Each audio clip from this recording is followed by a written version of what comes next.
छोटा सा लड़का जिसकी उम्र कोई 6 या 7 साल थी, एक खिलौने की दुकान पर खड़ा दुकानदार से कुछ बात कर रहा था। दुकानदार ने न जाने उससे क्या कहा कि वो वहाँ से थोड़ा सा दूर हट गया और वहाँ से खड़े खड़े वो कभी दुकान पर रखी एक सुंदर सी गुड़िया को देखता और कभी अपनी जेब में हाथ डालता।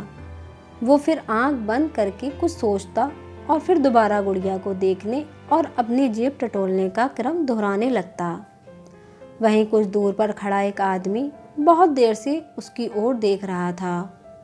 वो आदमी जैसे ही आगे को बढ़ा, वो बच्चा दुकानदार के पास गया और कुछ बोला।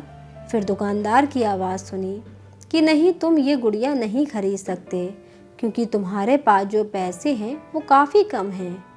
वो बच्चा उस आदमी की ओर मुड़ा और उसने उस आदमी से पूछा, अंकल, क्या आपको लगता है कि मेरे पास वास्तव में कम पैसे हैं? उस आदमी ने पैसे गिने और बोला, हाँ बेटा, ये वास्तव में कम है। तुम इतने पैसों से वो गुड़िया नहीं खरीद सकते। उस लड़के ने आह भरी और फिर उदास मन से उस गुड़िया को घूरने लगा। अब उस आदमी ने उस लड़के से पूछा, तुम ये गुड़िया ही क्यों लेना चाहते हो? लड़के ने उत्तर दिया, ये गुड़िया मेरी बहन को बहुत पसंद है और मैं ये गुड़िया उसको उसके जन्मदिन पर गिफ्ट करना चाहता हूँ। मुझे ये गुड़िया अपनी माँ को देनी है ताकि वो ये गुड़िया मेरी बहन को दे दे जब वो उसके पास जाए।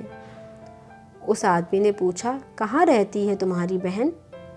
छोटा लड़का बोला, मेरी बहन भगवान के पास चली गई है और पापा कहते हैं जल्दी ही मेरी माँ भी उससे मिलने भगवान के पास जाने वाली है और मैं चाहता हूँ कि मेरी माँ जब भगवान के पास जाए तो वो ये गुड़िया मेरी बहन के लिए लिए जाए।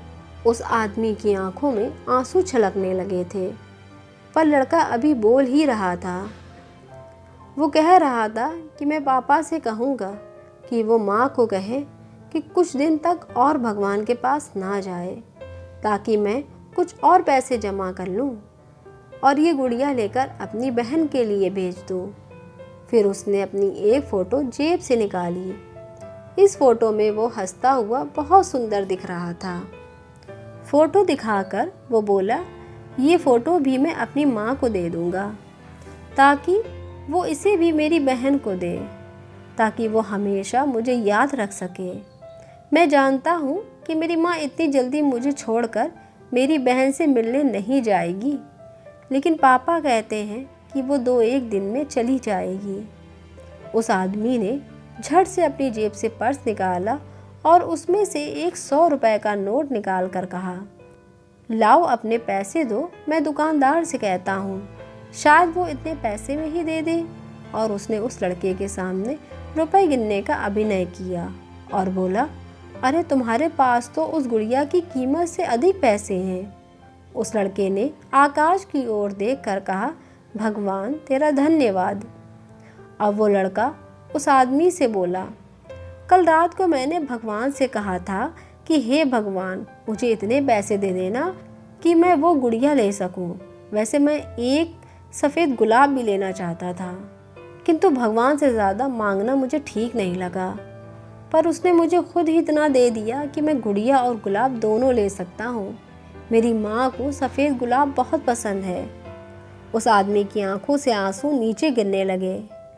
फिर उसने उन्हें संभालते हुए उस लड़के से कहा, ठीक है बच्चे, अपना ख्याल रखना। और वो वहाँ से चला गया। रास्ते भर उस आदमी के दिमाग में वो लड़का छाया रहा। फिर अचानक उसे 2 दिन पहले अखबार में छपी खबर याद आई, जिसमें एक हादसा छपा था कि किसी युवक ने शराब के नशे में एक दूसरी गाड़ी को टक्कर मार दी।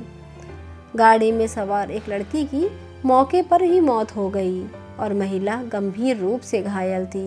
अब उसके मन में सवाल आया, कहीं उस लड़के की माँ और बहन ही तो नहीं थे। अगले दिन अखबार में खबर आई कि उस महिला की भी मौत हो गई है। वो आदमी उस महिला के घर सफ़ेद गुलाब के फूल लेकर गया। उस महिला की लाश आंगन में रखी थी। उसकी छाती पर वो सुंदर सी गुड़िया थी जो उस लड़के ने ली थी और उस महिला के एक हाथ में उस लड़के की वो फ़ोटो थी और दूसरे में वो सफ़ेद गुलाब का फूल था। वो आदमी रोता हुआ बाहर निकला। उसके मन में एक बात थी कि एक शराब के नशे में चूर युवक के कारण एक छोटा सा बच्चा अपनी माँ और बहन से दूर हो गया, जिन्हें वो बहुत प्यार करता था। इस कहानी को पढ़कर शायद आपकी आंखों में भी आंसू आ जाएं, मगर उस पानी को आंसू मत समझ लेना। वो पानी बेशक नमकीन हो सकता है। दोस्तों, आज प्रण करें कि आज के बाद कभी ना तो शराब पीकर गाड़ी चलाएंगे, ना कानों में ईयरफोन लगाकर गाने सुनते हुए गाड़ी, मोटरसाइकिल या कोई वाहन चलाएंगे, ना गाड़ी चलते समय पर फ़ोन पे बात करेंगे और ना ही कभी तेज़ रफ्तार में गाड़ी चलाएंगे। दोस्तों, अगर आपको ये कहानी पसंद आई हो तो प्लीज़ वीडियो को लाइक कीजिएगा और चैनल को ज़रूर सब्सक्राइब कीजिएगा। Thanks for watching.